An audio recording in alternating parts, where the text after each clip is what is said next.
20편 37절 한번 읽어보겠습니다. 신영훈 형제님, 교리하세요. 20편 37절 한번 읽어보세요.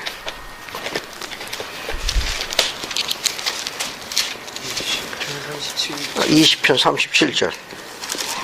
그리고 또 침례 양식에 관하여 교회에 주시는 계명으로서 하나님 앞에 자신을 겸손히 낮추고 침례 받기를 원하며 상한 마음과 통회하는 심령으로 나와와서 자기의 모든 죄를 진실로 회개하였음과 예수 그리스도의 이름을 기꺼이 받들고자 하며 끝까지 그를 섬기려는 결심을 가졌음을 교회 앞에 증거하며 그들의 죄사함을 얻도록 그리스도의 영을 받아들였음을 진실로 그들의 행위로서 나타내는 모든 사람은 침례로서 그의 교회에 받아들여져야 하느니라. 감사합니다.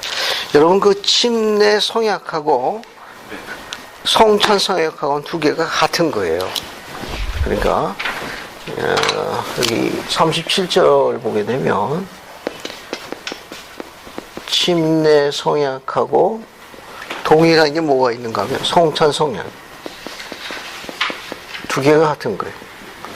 그게 성찬 성약이나 침례 성약이랑 같다. 침례 성약이나 성찬 성약은 크게 세 가지 구성되어 있는데 어떤 걸 구성되어 있죠? 성찬 성약의 세 가지나 침례 성약 세 가지는 두 개가 같은 거예요. 주님을 섬기겠다는 결심. 어떻게?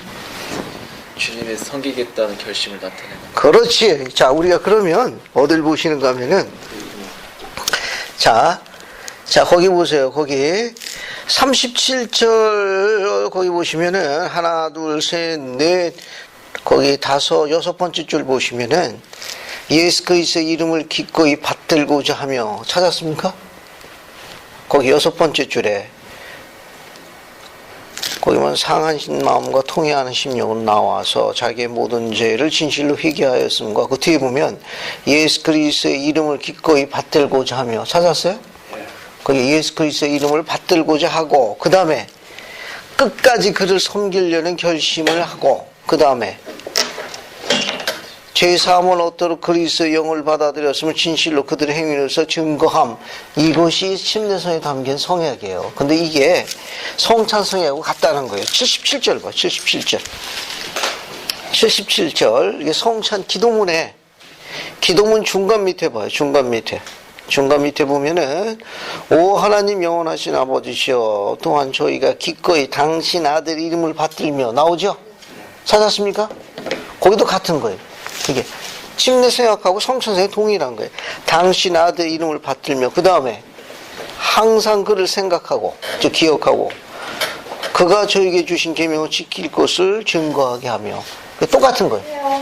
어서 오십시오. 다 똑같은 겁니다. 요약하면은 여기 20편 37절에 나와 있는 침례에 관한 성약이나 20편 77절에 나와 있는 성찬 기도문의 성찬 성약이나 두 개가 같은 거예요. 우선 적어보면 뭡니까? 그의 이름을 뭐하고? 받들고 그 다음 항상 그 다음 뭐예요? 항상 그를 기억합니다. 그 다음 그가 주신 계명을 지킬 것을 증거하는 거예요. 그가 주신 계명을 지킬 것을 증거함. 이게 침례성이나 성찬성이랑 같은 겁니다. 똑같은 거예요. 20편 37절에 나와 있는 침례 성약이나 20편 77절에 나와 있는 성찬 두 개가 같은 겁니다. 자, 따라서 하십시오. 그의 이름을 받들고 항상 그를 기억하고 그가 주신 계명을 지킬 것을 증거함. 그가 주신 계명을 지킬 것을 증거함. 무슨 성약이라 한다? 침례 성약. 침례 성약 뭐와 동일하다? 성찬 성약, 침례 성약 다 똑같은 거예요. 자, 그러면 침례 성약의 30절 보게 되면은 상한 마음과 통회하는 심령으로 나와라. 그런 문장이 있죠? 찾았습니까? 요 상한 마음과 통회하는 심령으로 나와라. 요 상한이 broken이요. broken. 이건 heart고 broken heart. 통해하는 하면 저 컨트라이트 난다는 겁니다. 컨트라이트, 심령. 스피릿. 컨트라이트 스피릿.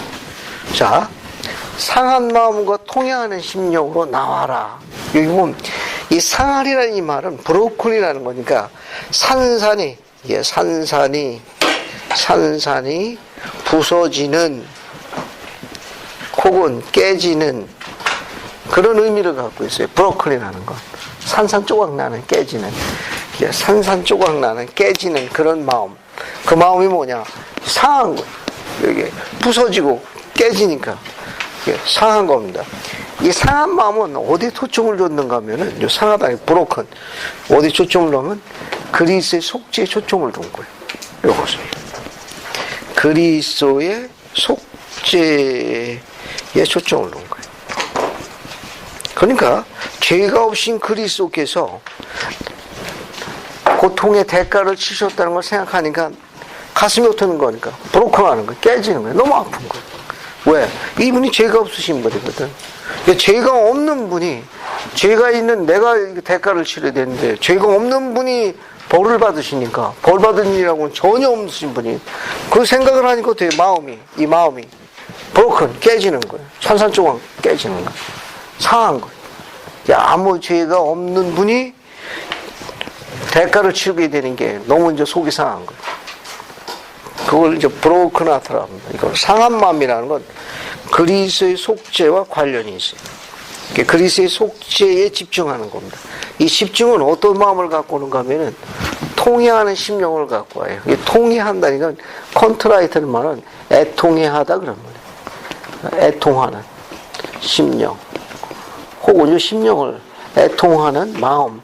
이렇게도 같이 번역해요. 그러니까 상한 마음은 회개를 인도합니다. 이 마음이 없으면 회개로 연결이 안 돼. 이건 그러니까 통해하는, 애통하는 것은 뭐와 관련이 있는가 하면 이 단어는 자기 자신의 개심과 관련이 있어요. 자기 자신의 개심 과정과 관련이 있습니다. 관련이 있어요. 그래서 상한 마음은 그리스의 속죄와 관련이 있고, 통해하는 마음은 자신의 개심 과정과 관련이 있어요. 그래서 어떻게 되느냐? 개심과를 통해서 거듭나는 거예요. 거듭나는 거예요. 그래서 주의 곁을 떠나지 않는다. 이런 과정이 성찬 성향에 다 담겨 있는 거예요. 상한 마음과 애통하는 심령으로 나와라. 즉 통해하는 심령으로 나와라. 성약과 관련이 있습니다. 그 이름을 받들고 항상 그를 저하고 그가 주신 계명을 지켜 증거한다. 요 지난번 나가서 유인물 여러분들 다 첨부되어 있으니까 참조하시면 돼요. 자, 이제 기본 실력으로 몇 가지 정리하고 좀 넘어갈게요. 자, 우리가 침례받는 목적이 4가지가 있습니다. 침례받는 목적 4가지. 우리가 왜 침례를 받죠? 해외왕국의 열쇠. 해외왕국에 들어가죠. 해외왕국의 허락. 해외왕국의 허락. 또 복음의 첫째되는 원리, 의식. 원리와 의식. 원리와 의식. 그러면 그거를 어디다 적음을 주냐? 적음을 주냐? 앞에 의식에다 집어넣죠. 자, 우리는 죄사함을 위한 진수로서의 침례. 거기에 의식이라고 이야기했으니까. 우리는 죄사함을 위해서 침례를 받습니다. 죄사함을 얻기 위해서 침례를 받는 거예요. 됐죠? 우리의 침례받는 목적이 4가지가 있는데 그 중에 하나는 복음의 원리 의식에 따라 가지고 거기 나와 있는 대로 죄사함을 위한 침수로서 침례. 죄사함을 얻기 위해서. 그 다음에 길이 하나 바로 그 길밖에 없기 때문에 구원의 계획의 한. 그러면 그건 여기다 하나 붙입시다. 침례 받으면 교회와 지상에 세워진 하나님의 왕국의 백성이 되는 거예요. 백성이 돼요. 그게 교회니까 회원이 되는 거예요. 왕국의 백성과 뒤에다 붙입시다. 백성과 회원이 돼요. 요거 여기다 첨부하게. 침례 받으면 멤버십 카드가 나가는 거예요. 알겠어요? 멤버십 카드가 나가는 거예요. 그러니까 침례받으면 교회 회원이 되고 또 교회는 지상에 세워진 하나님의 왕국이에요. 그 왕국 백성, 하나님 백성으로 분류됩니다. 그리고 해외 왕국에 들어가서 침례받는 것이지 달이나 별과 가기 위해서 침례받는 건 아니라는 거. 그다음에 또 뭐가 있을까요? 하나. 계명에 순종하고 그 문자를 이렇게 바꿔 쓰겠습니다. 개인적인 성결의 문이 열립니다. 개인적인 성결의 문이 열린다는 거. 이 침례를 받는 네 가지 목적이에요. 네 가지 목적. 됐습니까? 자, 따라서 하십시오. 죄 사함을 얻기 위해서. 교회와 지상에 세워진 하나님 왕국의 백성이 됨. 지상에 세워진 하나님의 왕국의 백성이 백성과 회원이 됨. 백성과 회원이 그러니까 교회와 지상에 세워진 하나님 왕국의 백성과 회원이 됨. 자, 그 따라서 하십시오. 해외 왕국의 허가. 해의 왕국의 허가. 그 다음에 개인적인 성결의 문이 열림. 개인적인 성결의 문이 열린 됐죠? 그 다음에 또 예수님이 침례 받으셨나요? 네. 예수님 침례 받았죠. 예수님이 침례 받으신 목적이 또 네 가지가 있어요. 예수님 왜 침례 받으셨어요? 우리는 죄 사함을 위한 침례를 받은 거고 예수님 왜 침례 받으셨어요? 모범을 보이는 그렇죠. 우리에게 본이 되시기 위해서. 본이 되시기 위해 모범을 보이신 거예요. 모범을 보이신. 모범을 보이신. 또 아버지 앞에서 겸손한 그렇죠. 침례 안 받아도 되는데 어떻게 됐습니까? 침례죠. 아버지 앞에 겸손. 아버지 앞에 겸손. 겸손을 보인 거예요. 침례는 계명입니까? 네. 계명. 개명. 침례 받아야 돼. 계명이 어떻게 하는 거예요? 순종. 계명에 순종한 거. 침례는 계명이. 또 예수님도 해외 왕국 들어가면 어떻게 해야 돼요? 침례 봐요. 똑같은 거예요. 해외 왕국의 허락. 해외 왕국의 허가. 됐습니까? 그러니까 침례는 계명이에요. 그러니까 예수님이 침례 받으신 네 가지 목적이 있어요. 따라서 하십시오. 아버지 앞에 겸손. 아버지 앞에 계명의 순종. 계명의 순종 본이 되심. 본이 되신 해외 왕국의 허가. 해의 왕국의 허가 됐습니다. 자, 그 다음에 이쪽으로 넘어갈게요. 왜 침수로서 침례를 받죠? 씻김과 매장과 부활의 의미를 하는 매장과 부활의 한 의식적인 감사합니다. 그림을 갖고 설명할게요. 그림을. 여기. 그림을. 자, 침례. 침수서 침례. 물속에 들어갔다가 물 위로 나오는 거 아니에요. 그죠? 그죠? 그러니까 이거는 이게 물속이라고 가정하면 그러니까 예수 그리스도의 돌아가심. 물속은 그리스도의 매장. 물 밖으로 나오는 건 뭐예요? 부활. 그러니까 첫 번째는 그리스도의 돌아가심, 매장, 부활의 상징. 그래서 침수로서 지내는 거예요. 왜 침수로서 침례를 받아야 되는가 하면은 그리스도의 돌아가심, 매장, 물 위로 나올 때는 뭡니까? 부활을 상징하는 거예요. 그 다음에 두 번째, 우리가 이야기한 이 침례는 새로운 탄생하고 같은 거예요. 새로운 탄생. 새로운 탄생. 즉, 아기가 태중에 있다가 출생하는 거죠. 그죠? 물속도 밖으로 나가는 건 뭐냐? 새로운 탄생과 같아. 거듭남의 과정이에요. 거듭남의 상징. 거듭남의 상징. 그러니까 물 바깥으로 나가는 게 뭐냐? 이게 탄생하고 관련이 있습니다. 그러니까 아기가 세상에 어머니 태중에 있다가 세상에 나오는 것처럼 흠없이 나오는 것처럼 마찬가지. 우리도 똑같은 과정을 겪습니다. 우리도 이 물속에서 있던 것은 하나님께 새로운 자녀로 새로 태어나는 것 같은 새로운 탄생하고 같은 의미를 갖고 있어요. 그래서 물속에 있어야 돼요. 왜? 아기가 출생하는 똑같 하나님 나라에 새로 출생하는 그런 의미를 갖고 있습니다. 또 세 번째는 뭐냐면 이 물속에 있는 건, 침수 사는 건 우리의 유욕을 장사 지내는 거예요. 유격적인 생활을 여기서 장사 지내는 거예요. 그리고 물 위로 올라올 적에는 뭐가 되는 거예요? 유격적인 생활에서 어떤 걸로? 영적인 생활은. 영적인 생활의 전환. 업그레이드 되는 거예요. 업그레이드. 그러니까 물 속에서 우리의 유격적인 걸 장사 지내고 물 위로 올라올 때는 영적인, 훨씬 더 높은 영적인 삶을 추구하는 거예요. 이런 의미를 상징하고 있기 때문에 침수로서의 침례를 받는다 그런 말이에요. 그러니까 왜 침수로서 침례를 받느냐? 그리스도의 돌아가심, 매장, 부활의 상징. 두 번째는 아기가 세상에 오는 탄생과 똑같은 새로운 탄생, 거듭남의 상징. 물속에서 뭘 지내는 거예요?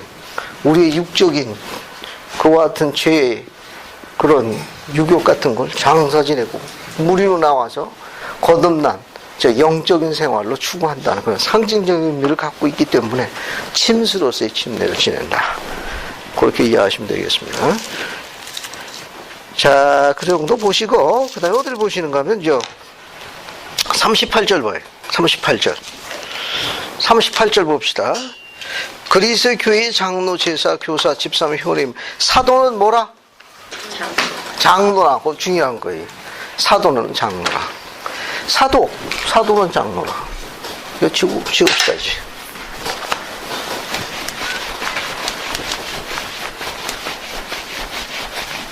자, 사도는 장로라. 거기 지금 공부하는 게 20편 38절이에요. 사도는 뭐라? 장로라. 사도 뜻이 뭐야? 사도의 교리적 정의가 어떻게 되죠? 사도.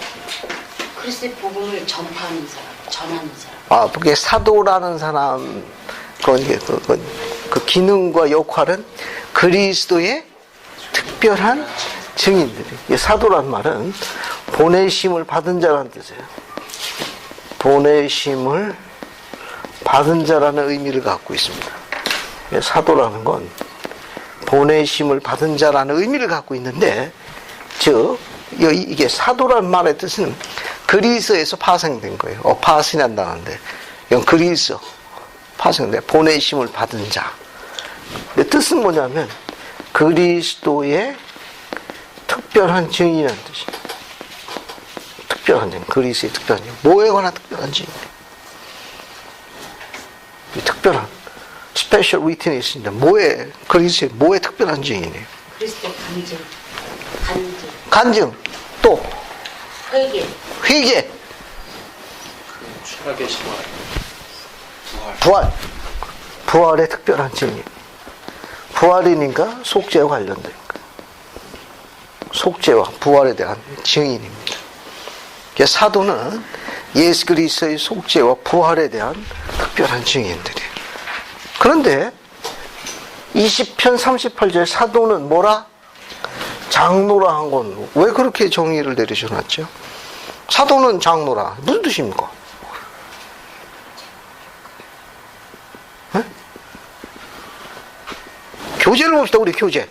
여러분 교제를 보세요. 교제를 사랑하는 여러분 교제를 봅시다. 20편 38절 보세요. 교제 뭐라고 나와 있나? 우리 대학부 교재 42쪽을 찾아볼게요. 찾았습니까? 42쪽 중간 부분에 사도는 장로라. 찾았어요? 네. 대학부 교재 같이 보십시오. 거기 우리는 이때 주님께서 장로라는 말이 사도와 기타 멜기sedec 신권을 갖고 있는 모든 사람에게 적용될 수 있는 말이라는 걸 계시하셨다는 걸 알게 된다. 이 말을 사용함으로써 사도, 축복사, 대제사장과 같이 성스러운 말을 불필요하게 사용하지 않아도 된다. 즉 일반적인 용법에 있어 사도 70인 및 밀기색 신권을 갖고 있는 다른 모든 사람들을 장로라고 말하는 건 합당하다는 것이다. 물론 제1회장단을 말할 적에는 즉 제1회장이라는 용어도 적합한 용어가 된다. 그러니까 사도 같은 경우는 성스럽고 거룩한 호칭을 우리가 존중하고 또 그 호칭, 성스러운 호칭을 자주 반복하게 쓰는 걸 피하기 위해서 사도라는 말보다는 어떤 말로 쓴다? 장로라고 호칭하는 게 훨씬 더 적합한 편이다. 그러나 그분들이 갖고 있는 봉사하는 직책이 있을 경우에는 직책을 불러주는 호칭도 별도로 있다. 그러니까 제1회장단에 계신 분이나 12사도 정원에 계신 분들이 전부 다 사도 아니에요. 그죠? 근데 세 분은 뭘 구성하고 있습니까? 제1회장단 구성하고 있잖아. 그럴 땐 뭘 붙인다? 그분들 장로라는 말보다는 몬슨 회장님, 아이어링 회장님, 우트도록 회장님 그렇게 부르는 것 훨씬 더 적합하다. 하지만 그 나머지 12 구성된 12사도 정원의 회원들은 뭐라고 부른다? 장로. 옥스 사도 이렇게 하지 말고 이 사도란 말은 거룩하고 성스러운 호칭이기 때문에 옥스 장로 이렇게 불러주는 게 훨씬 더 적절하다 그런 말입니다. 응? 그리고 여러분 그거 한번 있어보자. 지난주에 나는 유인물 뒷장에 보면은 이 솔트레이크 성전 그림이 있어요. 솔트레이크 성전 그림 찾았습니까? 솔트레이크 성전 그림이 있어요. 이 뒤에 보면은 저 멜기세덱 신권의 직분하고 아론 신권의 직분이 나오는데 여러분 그림첩에 보면은 이거 볼 수 있어요. 이거 보세요. 혹시 솔트레이크에서 이 성전 방문하신 분이 있습니까? 최 형제 또 언제 날 잡아가지고 개 들어가서 한번 다녀오십시오. 아주 그 독특한 분위기가 감동을 가져옵니다. 예, 선지자가 계시는 그곳에 분위기 한번 보는 것도 같이 있습니다. 한번 꼭 다녀오세요. 우리는 이제 이 한국에서만 예수 그리스도 후기 성도를 보게 되는데 선지자가 있는 이쪽 가게 되면 그냥 뿌듯합니다. 그냥 여기서는 그냥 별로게 어깨를 못 펴고 힘을 못 쓰는데 여기 가면 그냥 뿌듯하게 목에 힘이 들어가게 돼 있어요. 예. 그리고 이제 지금은 우리 컨벤션 홀 거기에 지금 한 2만 명 수용할 거예요. 그 신권대회 때 연차대 신권문 대회 있거든요. 거기 멜기세덱 신권 소유자 2만 명 가운데서 너 이스라엘 장로는 다나올 한번 불러보면은 그냥 코코시 찡할 거예요. 여기서 신권 모임 하려면 오래 이렇게 안 오는데 거기 하면 2만 명이 모여갖고 신권대회를 합니다. 거기서 이제 너 이스라엘 장로는 다나올 부르면 그냥 코코시 찡해서 우리 땅에는 언제 이런 거 한번 해보나 소망을 하게 되죠. 이게 솔트레이크 성전인데 요 앞에 거하고 뒤에 거 있어요. 이 그림은 여기 모로나의 상이 있는 게 앞에 거예요. 그리고 뒤에 게 있는데 이 앞에 게 조금 더 높아요. 뒤에 게 약간 낮고 그리고 여기 탑이 3개로 구성되어 있습니다. 탑. 그래 앞에 있는 거는 멜기세덱 신권의 직분을 구성하고 있는 멜기세덱 신권 정원회를 상징하는 거고 뒤에 거는 아론 신권 직분을 관련한 아론 신권 정원회를 상징하는 거예요. 멜기세덱 신권이 큰 신권이기 때문에 이 탑의 위치가 더 높아요. 더 높고 뒤에 거는 약간 낮습니다. 그리고 모로나의 탑이 있는 것이 어느 쪽? 동쪽.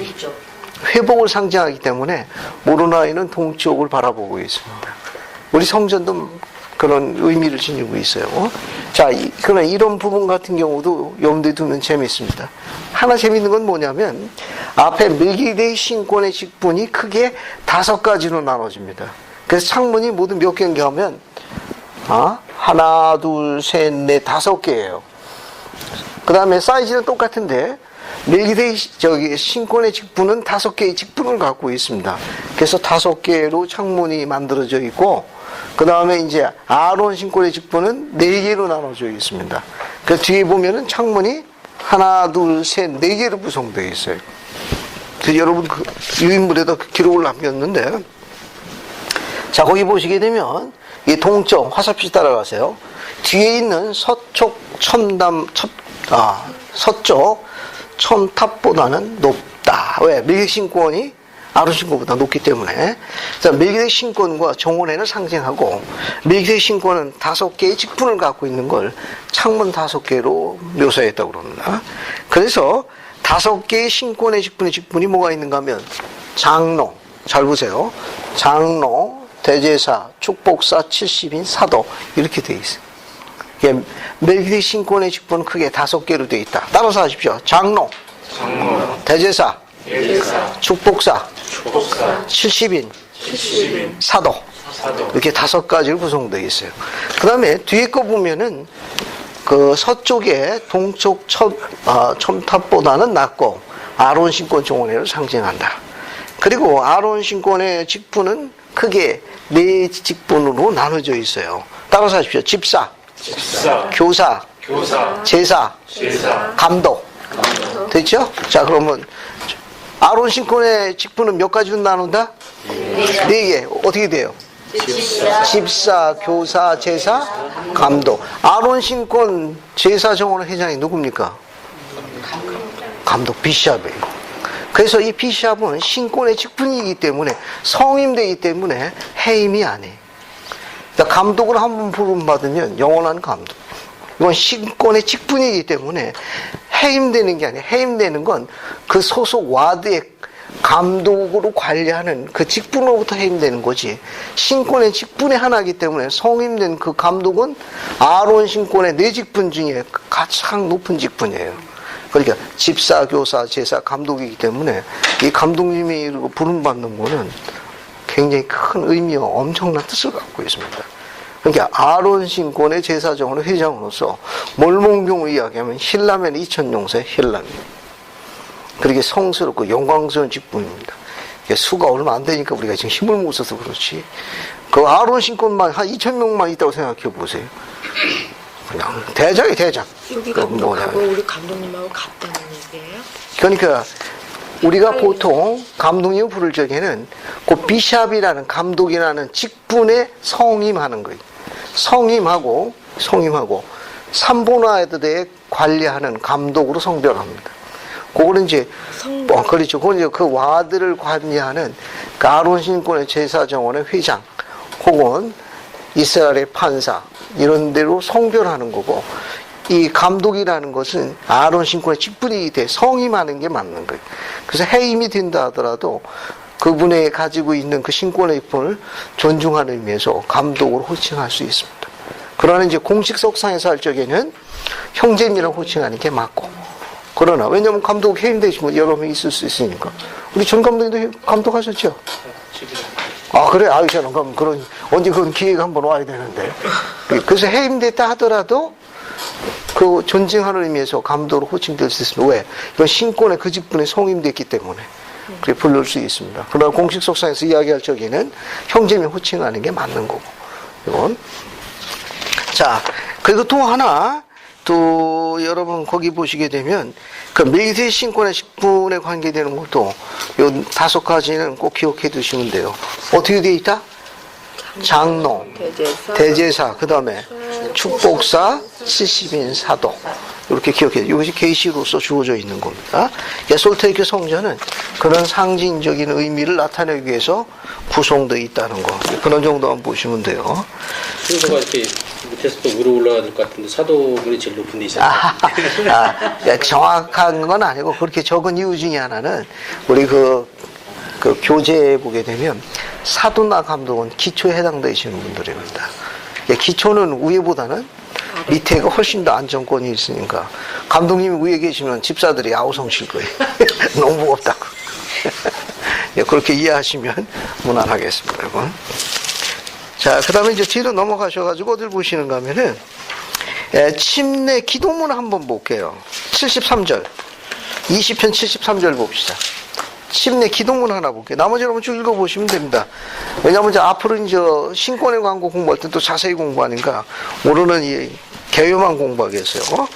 자, 그 73절 한번 읽어보겠습니다. 죄송해요, 형제님. 73절 한번 읽어봐요. 하나님께서 부르시는 대로 침례를 주시는 가운데 예수 그리스도에서 받았다는 침례를 받으러 나온 남자 또 그녀가 물 속에 내려가 그의 남자 또는 여자 이름을 부르며 말하기를 예수 그리스도에게서 위임을 받아 난 아버지 아들과 성신의 뭐 그대에게 침례를 주노라 아멘 할 것이요. 감사합니다. 우리가 계시로 주어져 있는 게 있는데 계시로 주어져 있는가? 거룩한 의식을 집행하기 위해 가지고 주님께서 정해 놓으신 기도문이 있습니다. 그래서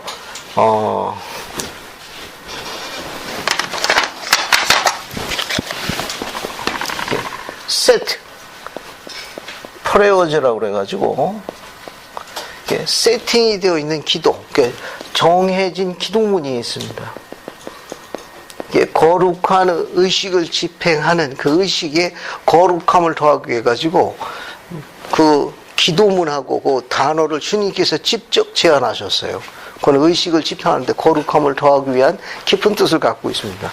그 set prayers라고 그래가지고 이 정해진 기도문이 있는데 이건 바꾸시면 안 돼요. 이건 계시로 주어져 있는 거기 때문에 이게 세 가지가 있습니다. 하나는 침례 기도문이에요. 하나는 침례 기도문이고 또 하나는 뭐냐면 성찬에 떡을 축복하는 기도문이 있어요. 기도문이 있고 또 다른 하나는 성찬에 또 뭐가 있습니까? 물을 축복하는 기도문. 됐죠? 이렇게 크게 몇 가지가 있다? 정해진 기도문 크게 세 가지가 있어요. 하나는 침례 기도문이 있고 성찬 축복할 때 떡을 축복하는 기도문. 또 하나는 물을 축복하는 기도문. 이것은 set prayers라고 그래가지고 주님께서 그 의식의 거룩함을 더하기 위하여 제정해 놓으신 기도문입니다. 계시로 주어진 거기 때문에 이거 우리 임의대로 바꾸시면 안 돼요. 특히 거기 73절 보면 이거 하나 봅시다. 지금 번역 지침에 따라 가지고 침례 기도문이 어떻게 되어 있는가 하면 예수 그리스도에게서 위임을 받아 나는 아버지와 아들과 성신의 이름으로. 그 다음에 어떻게 되지? 그게 아니고 번역 지침이 바뀌었어요. 그대에게 침례를 주노라로 확정됐습니다. 이렇게 써야 맞아요. 여러분 그 20편 지금 몇 절이죠 이게? 73절인가요? 20편 73절에 초판은 그대를 침례하노라고 되어 있어요. 그런데 번역 지침이 바뀌어가지고 그 부분만 다시 바뀌어갖고 나온 책이 재판돼서 나온 거예요. 이렇게 되어 있으면 이건 제대로 정정해서 나온 경전이고 맨 처음 경전은 그렇게 안 되어 있습니다. 그 맨 처음 경전은 거기에 그대를 침례하노라 이렇게 되어 있을 거예요. 그걸 지우시고 이렇게 바꿔주세요. 그대에게 침례를 주노라. 됐습니까? 그러니까 여러분 그 교리와 성역에 이게 되어 있으면 이 번역 정정이 제대로 되어 있는 거고 안 되어 있는 건 초판에 맨 처음 나온 거. 세프레스에 대해 하는데 왜 우리가 성전 헌납할 때 또 하는 게 있지 않습니까? 그 왜 막 하얀색 막 수건 그 성전에 관계되는 건 관여 안 해. 아 그래요? 그럼 그 뭐라고 부르죠? 그것도 마찬가지. 그건 우리가 이야기하는 건 그거는 가르치거나 언급되어 있는 의식이 아니기 때문에 그건 제한받는 거예요. 이것만 이해하시면 돼요. 성전에 관련되어 있는 건 별개고. 그건 우리가 관여할 이유도 없고. 네. 이거는 이렇게 우리가 일반 의식에 집회할 적에 집행할 의식문 중에 요 세 가지는 의식의 거룩함을 주기 위해서 세팅된 거예요. 그리고 성전에 관련되어 있는 거는 관여가나 밖에서 이야기하지 않도록 성약을 맺었으니까 마찬가지. 그래서 일반 교회에서 우리가 이야기하는 건 일반 교회 의식을 이야기하는 거예요. 그 의식이 집행되는 그 세 가지는 계시로 주어진 건데 그 이유는 뭐냐? 그 의식의 거룩함을 더해주기 위해서. 그 세 가지가 있다고 기억하시고 이 침례 기도문도 이게 만든 거예요. 그러니까 예수 그리스도 위임을 받아 나는 아버지 아들과 성신의 이름으로 그대에게 침례를 주노라가 이게 본부 승인을 받은 정확한 기도문이에요. 그렇게 정정하시면 되겠습니다. 자, 그 다음에 이제 뒤로 쭉 넘어가셔가지고, 어딜 보시는가 하면은, 21편 5, 6절 볼게요. 5, 6절. 이거 한번 읽어보세요. 하승희 자매님, 21편 5절, 6절 한번 읽어보세요.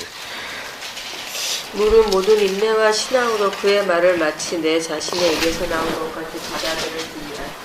이는 이 일을 행함으로써 지옥문이 너희를 이기지 못할 것이니 그러하도다 주 하나님이 너희 앞에서 흑암의 권세를 흩어버리고 너희 유익과 또 자기 이름의 영광을 위하여 하늘을 진동하게 할 것이니라.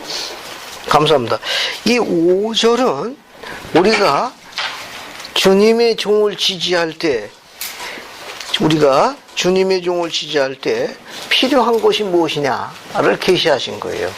우리가 주님께서 세우신 종을 지지할 적에 무엇이 필요하냐? 뭐가 필요한 겁니까? 우리가 주님께서 세우신 선지자나 기름 받는 종들을 지지할 적에 뭐가 필요해요? 그렇죠. 거기 뭐라고 나와 있습니까? 5절에 인내와 신앙. 그죠? 이게 선지자라든지 주님께서 세우신 기름 받은 종들을 지지할 때 주님께서 요구하시는 게 뭐냐? 인내와 신앙이에요. 주님께서 세우신 종들을 지지하는 데는 인내와 신앙을 요구하신다. 그렇게 기억하시면 되겠어요. 자, 그 다음에 이제 주님의 종들을 인내와 신앙으로 지지하는 백성들에게 주님께서 약속하신 축복이 3가지예요. 6절에. 이 말은 뭐냐면 주님의 종을 기꺼이 받아들이고 지지하는 성도들에게 주신 약속된 축복이 3가지가 있습니다. 뭐가 있어요? 6절에. 그렇죠. 지옥문이 이기지 못한다. 두 번째가 뭐예요? 지옥문이 이기지 못한다는 거. 축복이 하나 있고, 그 다음에 흑암의 권세가 흩어진다는 거. 흑암의 권세가 물러난다는 거. 어둠의 권세가 물러난다, 그런 말이에요. 그 다음에 어떤 축복이 있습니까? 우리에게 유익이 그래서 우리에게 유익이 되는 거예요.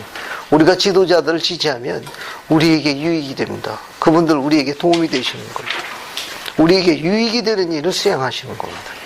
자, 우리가 주님의 기름받은 종도, 저 선지자라든지 기름받은 종들을 지지하고 그분들을 따를 때 주어진 축복 3가지가 있다. 첫 번째는 뭐다? 지옥문을 이긴다는 거. 그 다음에 어둠의 권세가 물러난다는 거. 그 다음에 우리의 유익에 도움이 된다는 거. 그렇게 이해하시면 돼요. 그러면 우리가 우리의 지도자들, 감독님이나 스테이크장은 다 마찬가지입니다. 우리 선지자도 마찬가지고. 그분들을 지지하는 걸 나타낼 수 있는 가장 효과적인 방법은 뭐가 있습니까? 우리가 그분들을 지지하고 있다는 걸 나타낼 수 있는 가장 효과적인 방법.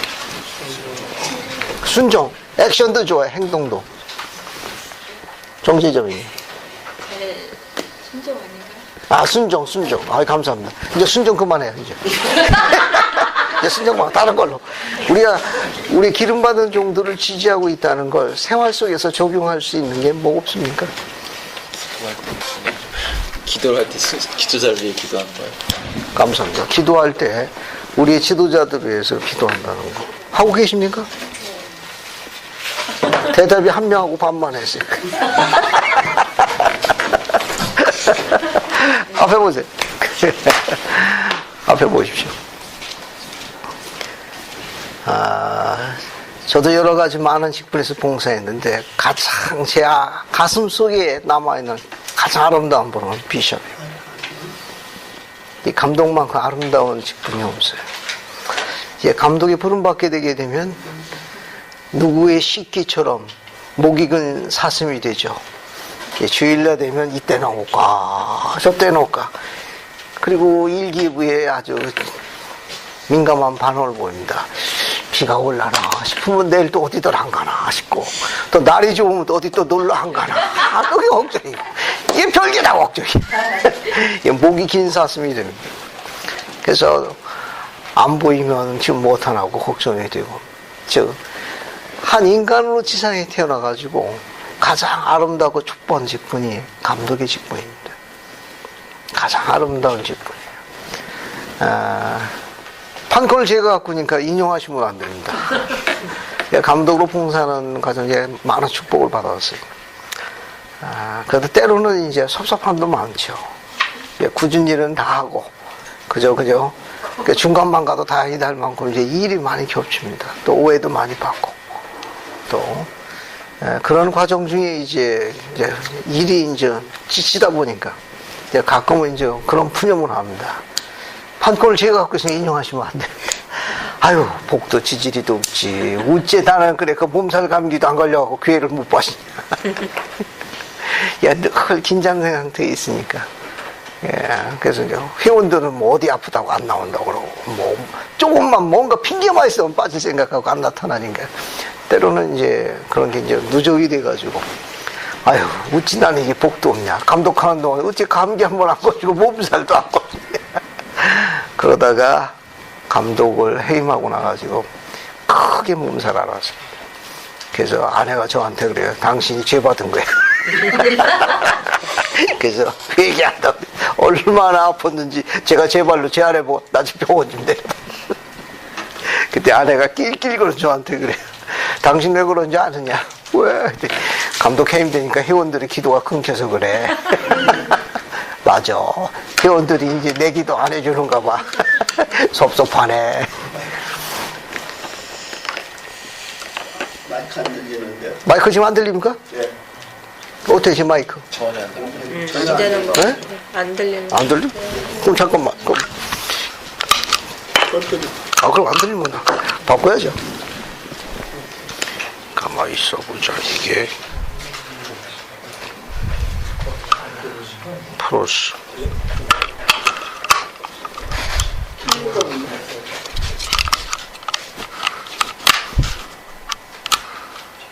마이크를 시험하고 있습니다.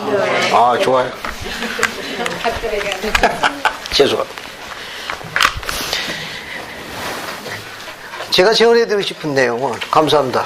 역시 전문가가 와야 이게 주인을 알아보는구만. 제언드리고 싶은 뭔가 하면은, 가족 기도 하실 적에 감독님에 관한 기도를 꼭 부탁드립니다. 저도 매일 아침, 저녁으로 저희 감독님에 대해서 축복합니다. 또 그분의 안전과 복리를 위해서, 그분의 거주지와 이동할 양식에 대해서 지치지 않는 지도력에 대해서 늘 간구하고 있습니다. 그건 자녀들이 자연스럽게 배웁니다. 감독님, 우리 감독님으로 불리울 수 있는 비결은 모든 와드 회원들이 아침, 저녁 2번씩 하루 열기, 하루 닫기 가족 기도할 적에 감독님에서 기도하는 일입니다. 그러면 자녀들도 아주 자연스럽게 기도하는 거죠.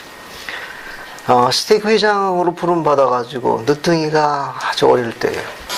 늦둥이가 이제 하루 닫기 기도를 하면은 기도가 굉장히 짧습니다. 우리 늦둥이 기도가. 그 딸아이가 기도할 적에 항상 그렇게 기도했어요. 하늘에 계신 우리 아버지, 우리 아빠 스테이크 회장이거든요. 멋진 스테이크 회장 되게 도와주세요. 라고 기도하고 아멘 했습니다.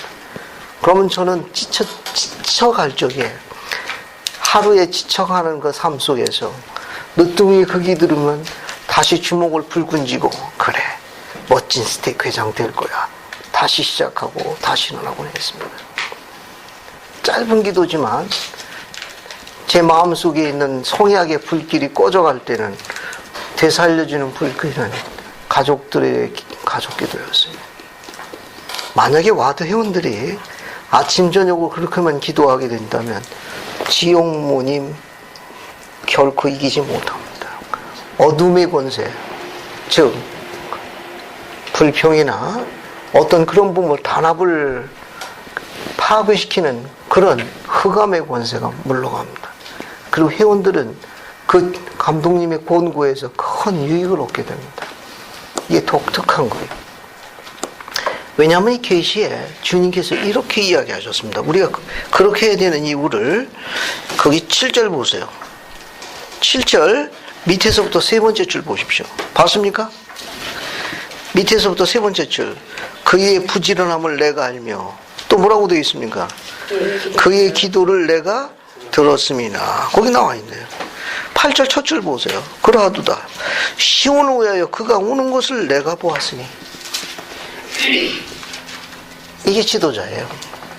주님께서 이야기했습니다. 내가 그의 부지런함을 보았고 내 그의 기도를 들었으면 내 그의 울음을 내가 봤노라. 그래서 우리는 그분들을 인내와 신앙으로 도울 이유를 갖고 있습니다. 굉장히 아름다운 표현들이에요. 아름다운 표현입니다. 그래서 여러분의 감리형을 위해 가지고 가족 기도할 적에 꼭 기도에 축복할 수 있도록 부탁을 드립니다. 그러면 훨씬 더 여러분 축복을 받을 거예요. 9절에 그렇게 약속하셨기 때문에 그렇습니다. 21편 9절에 이는 보라 나는 나의 포도원에서 일하는 자 모두에게 큰 축복으로 복을 내릴 것이요 이렇게 약속하셨습니다. 됐습니까? 자 그렇게 보시고 이제 22편 보세요. 22편 거기 1절 보세요. 22편 1절 밑에서부터 두 번째 줄 보시면 이것은 새롭고도 영원한 성약이니 곧 태초부터 있었던 것이냐. 뭐가 태초부터 있었던 새롭고도 영원한 성약이라는 겁니까? 침례 성약을 이야기하는 거예요. 우리 교재 22편 1절로 넘어갑니다. 교재 22편 1절 보세요. 교재 22편 1절 보세요. 교재 22편 1절 거기 주의를 보세요. 새롭고도 영원한 성약은 무엇인가 찾았습니까?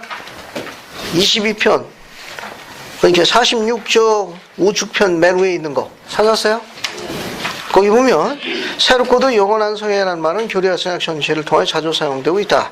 조셉 필딩 스미스 회장은 그것에 대해 다음과 같이 정의를 내렸다. 새롭고도 영원한 성약이란 복음의 충만함을 뜻한다. 이것은 일체의 서약, 계약, 약속, 의무, 맹세, 이행, 관계, 교제 또는 예약을 포함하는 것이다. 그렇게 이해하시면 되고 맨 밑에서 문단 보세요. 영원한 결혼이란 새롭고도 영원한 성약이며 이와 같이 신권의 성임과 그 외 다른 성약은 영원하며 모든 것을 포함하고 있는 새롭고도 영원한 성약의 일부이다. 즉 침례 성약 새롭고도 영원한 성약도 새롭고도 영원한 성약인데 그런 부분들은 전부 새롭고도 영원한 성약의 일부라는 걸 이야기하는 거예요. 그래서 새롭고도 영원한 성약, 침례 성약만 꼭 그렇다. 또 영원한 결혼만 새롭고도 영원한 결혼 그게 아니고 그런 새롭고도 영원한 성약의 각각 일부를 의미한다. 그렇게 이해하시면 되겠어요. 하나 더 설명할 게 있습니다. 앞에 21편 1절 보세요. 1절. 거기 1절 보면 조셉 스미스에게 불려지는 칭호가 나와 있어요. 21편 1절 이것도 설명하고 넘어가면 좋겠네요. 거기 보면 중간 부분에 선견자, 번역자, 선지자, 예수 그리스도의 사도, 교회의 장로라 일컬어질 것이라 찾았습니까?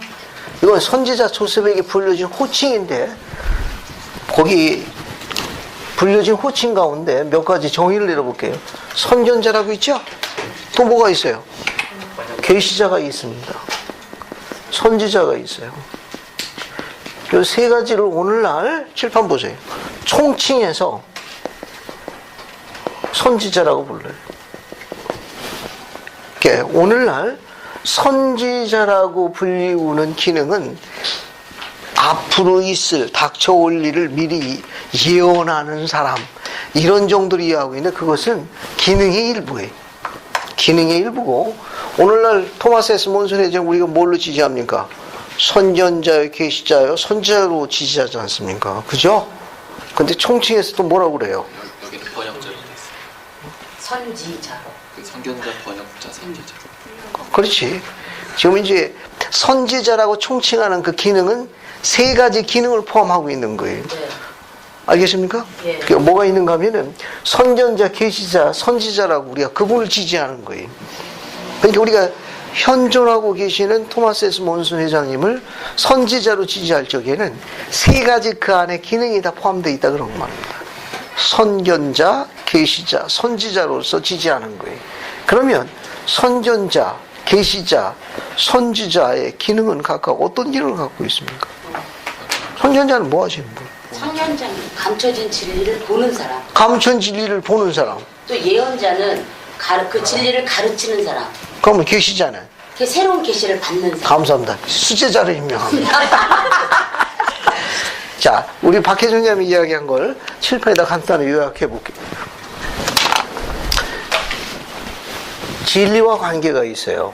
즉, 여기 선견자라는 건 감추인 진리를 드러내는 자예요. 그 정의가.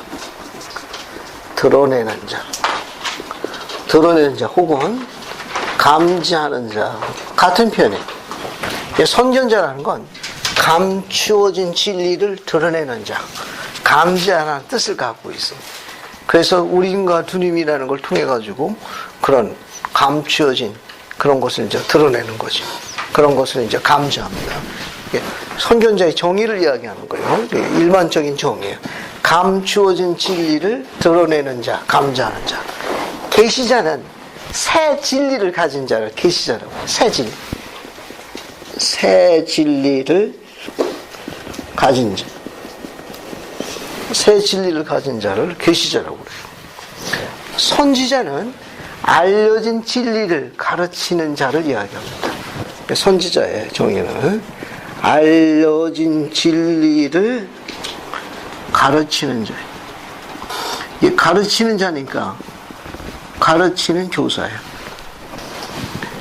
즉 감추은 진리를 드러내고 새 진리를 가졌으며 알려진 진리를 가르치는 자를 총칭해서 오늘날 뭐라고 그런다? 선지자라고 그래요. 또 그분을 지지할 적에는 선견자요, 계시자요, 선지자로 지지하는 겁니다. 예, 이런 기능이 몽땅 포함되는 거예요. 그렇게 이해하시면 도움이 되실 거예요.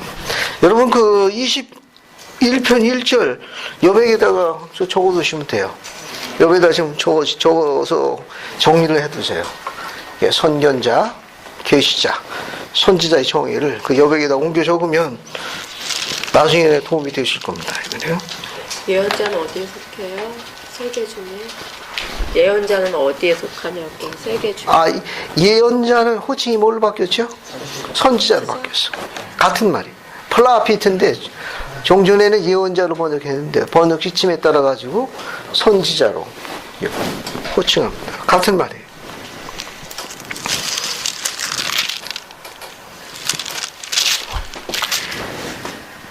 자, 적으셨습니까? 한 번만 이렇게 정리해 놓으면은 교리가 아주 재미있어요. 정의를 한 번씩만 내려놓으면은 아주 그러니까 여기 나와 있는 선지자는 우리가 이야기하는 것처럼 앞으로 닥칠 일을 뭐 미리 안다, 예언한다, 그러니까 일부 기능만 이야기하는 거지만 오늘날 우리가 선지자로 지지할 적에는 선견자의 계시자요, 또 선지자의 모든 기능을 다 포함하고 있는 거다. 그렇게 이해하시면 되겠어요. 그 23편 갑시다. 23편은 5사람한테 이야기한 거예요. 그 1절에 보면 올리버 카우디가 나오고 3절에 보면 하이럼 스미스, 4절에 보면 사무엘 H. 스미스, 5절에 나오는 조셉은 조셉 스미스 1세, 즉 선지자의 부친을 언급한 거예요. 거기 5절에 조셉에게라고 되어 있죠. 이 조셉은 선지자 조셉 스미스의 부친 조셉 스미스 1세를 이야기한다. 그 정도만 보시면 돼요. 하나 짚고 넘어갈 게 있는데 그게 23편 6절에 조셉 나이트라는 사람이에요. 거기 보면 나는 너 조셉 나이트에게 이러한 말로 나타내 보이니 너는 네 십자가를 져야만 하느니라. 찾았습니까? 네. 십자가를 진다는 말이 무슨 뜻이죠? 거기 십자가를 진다는 거 여러분 그 밑에 참조 손꼴을 봐요. 봤습니까? 마태복음 10장 38절 한번 찾아봅시다. 마태복음 10장 38절 그런 내용이 있나? 조셉 나이트에게 뭐라고 했는가? 네 십자가를 지고 날 따르라고 그랬는데 그 표현이 과연 그게 있느냐 하는 거예요. 찾았습니까? 예, 자기 십자가를 지라. 그렇죠. 거기 마태복음 38절 보면 그 단어가 나와 있네. 자기 십자가를 지고. 찾았어요? 그 옆에다가 마태복음 하나 적어 놓으세요. 마태복음 16장 하나 적으세요. 마태복음 16장에도 나와요. 이게 마태복음 16장 봅시다. 16장 24절 보면 나올 거예요.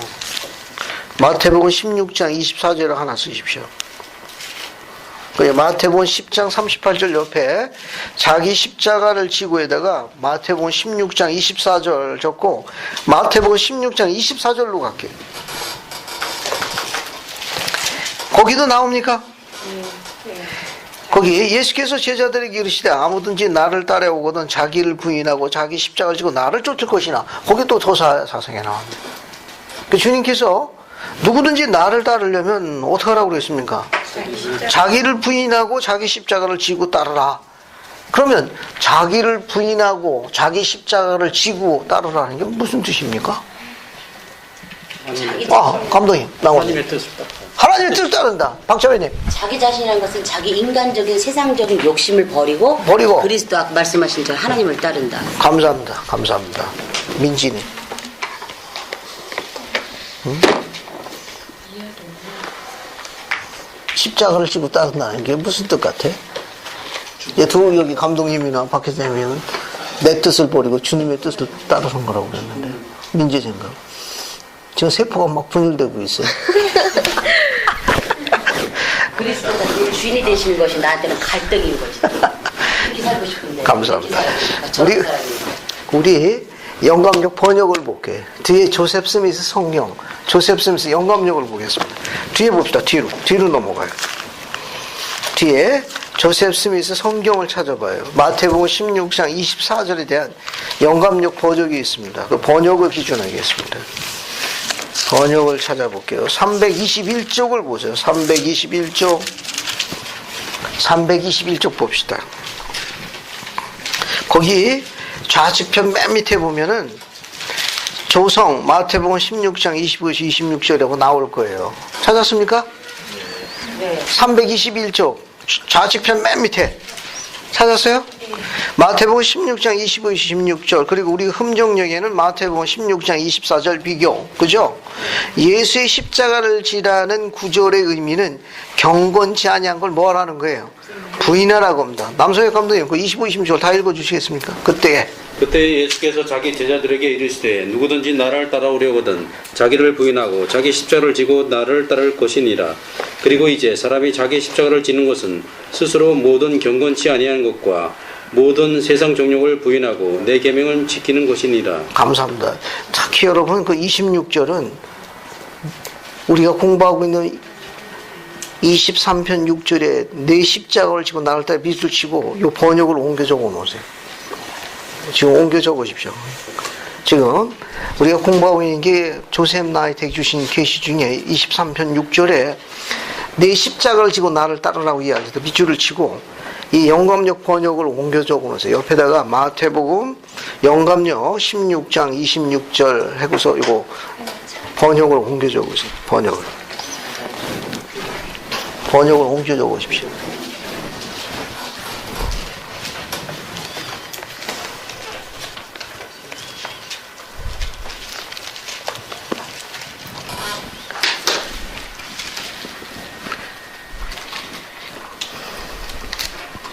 그 26편 6절에 십자가를 지고 나를 따르라에다가 영감력 번역을 좀 옮겨 적어 놓으세요.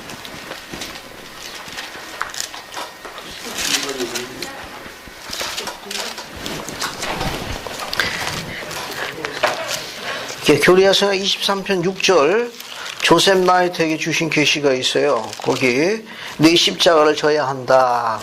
거기에다 밑줄을 치고 조셉 스미스의 영감력 마태복음 16장 24절 그 번역입니다. 그게 26절로 되어 있으니까 그대로 갖다 옮겨 적어봐요.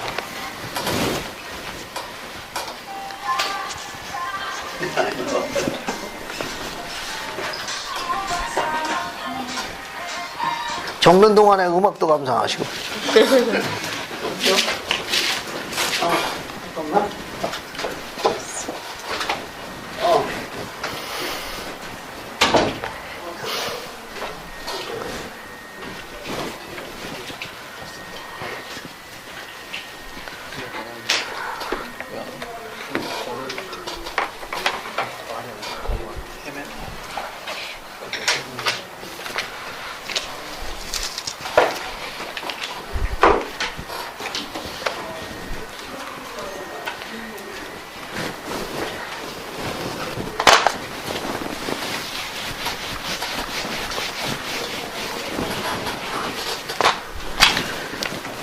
적으셨습니까? 자, 여기 앞에 칠판 보세요. 자기 십자가를 지고 주를 따른다는 거. 이렇게 주를 따르는데 주님께서 자기 십자가를 지고 따르라고 이야기해서 우리 다 그 십자가를 지고 주님을 따릅니다. 그러면 십자가를 지고 주를 따른다는 게 무슨 말이냐? 첫 번째, 하나님의 것이 아닌 것. 하나님의 것이 아닌 것은 대항해. 이걸 이제 버려야 됩니다. 하나님의 것이 아닌 건 버려야 돼. 버려야 됩니다. 이렇게. 하나님의 것이 아닌 것. 그분의 것이 아닌 성스럽거나 거룩하지 않은 것들은 버려야 돼요. 그 다음에 유격적인 거. 유격적인 거. 좀 극복해야 합니다. 십자가를 지고 따른다는 건 하나님의 것이 아닌 경건치 않은 것들은 물리쳐야 돼요. 버려야 됩니다. 그리고 유격적인 것은 극복해야 합니다. 늘 자신과 싸워야 돼요. 우리도 하나님의 성도, 백성이기 전에 한 인간입니다. 그래서 우리의 그런 기본 성품은 있는 거예요. 끊임없이 자기 자신과 경쟁해야 돼요. 하나님의 것이 아닌 것을 물리치고 유격적인 걸 극복하고 그리고 뭘 하는 거예요? 주님의 계명을 뭐라고 했습니까? 계명을 지키라고 했습니다. 주님의 계명을 지키는 거예요. 주님의 계명을 지키는 거예요. 이와 같이 하는 행위를 뭐라고 그런다? 자기를 부인하고 자기 십자가를 지고 하는 거예요. 그렇게 해야만 주님께서 약속하신 대로 우리가 그분 품 안에 늘 함께 머무르게 되는 겁니다. 이게 주님께서 이야기하신 거예요. 하나 더 재미있는 게 뭐냐면 다시 23편 6절 보세요. 6절 다시 보세요. 보라, 나는 너 조셉 나이트에게 이러한 말로 나타내고 보이니 너는 네 십자가를 져야만 하느니라. 좀 설명했습니다. 그 뒤에 보면 아주 재미있는 기록이 있어요. 고민지자매가 뒤에 거 한번 읽어봐요. 그리함에 있어 한번 읽어봐요. 6절 그리함에 있어. 6절 여기부터 읽으라고. 여기서부터. 그리함에 있어 너는 은밀하게 할 뿐 아니라 세상 앞에서 또 내 가족 안에서 그리고 내 친구들 가운데서 그리고 모든 곳에서 소리내어 기도하여야 하느니라. 감사합니다. 그러니까 조셉 나이트가 기도를 열심히 한 겁니까? 기도를 얼마나 안 했으면 주님께서 조셉에게 계시를 했겠습니까? 그 조셉 나이트 기도 좀 하라고 그래라. 여기 계속 보세요. 이게 재밌는 계신데 조셉 나이트에게 뭐라고 했는가 하면은 내 십자가를 지라는 게 그 뜻이 뭐냐? 하나님의 것이 아닌 경건치 않은 건 뭐라는 거예요? 다 버리라는 거예요. 또 유격적인 것은 극복하라는 거예요. 그 계명을 지키라는 거예요. 기도는 계명이거든. 기도 생활을 안 한 거예요. 그러니까 좋은 일 하라고 기도 좀 하라고 얘기 좀 해라. 그래서 그렇게 이야기한 겁니다. 그리함에 있어 은밀하게 할 뿐만 아니라 세상 앞에서 내 가족 안에서 내 친구들 가운데서 그리고 모든 곳에서 뭐라고 했습니까? 소리 내어 기도해라. 자, 우리도 한번 들여다보죠. 우리도 주님께서 너를 부인하고 십자가를 지고 날 따르라 라고 당부하셨는데 십자가를 지고 따른다는 건 조금 설명했습니다. 그분의 계명을 지키는 건데 이 조셉 나이트는 그 계명이 부실했던 거. 그 계명이 뭐였습니까? 기도 생활에 부지런하지를 못해서 기도 생활을 소홀히 했습니다. 우리가 갖고 있는 시스템, 조직 사이의 가장 큰 문제가 뭐냐면 기도 생활이에요. 오늘이 금요일이죠? 목요일. 예, 하루 쉬니까 6일 감각이 들어가세요. 예, 중간에 쉬면 안 돼. 예, 중간에 쉬어가지고 또 6일 감각을 그렇습니다. 지난주 목요일부터 오늘 일주일 되는 날 아닙니까? 그죠? 여러분, 아침, 저녁 개인 기도 하고 있습니까? 지금 2명하고 반만 고개를 끄덕거리고 있습니다. 그거 외에도 가족 기도도 별도로 해야 돼요. 가족 기도도 해야 되고, 또 뭐도 해야 됩니까? 개인 기도도 해야 합니다.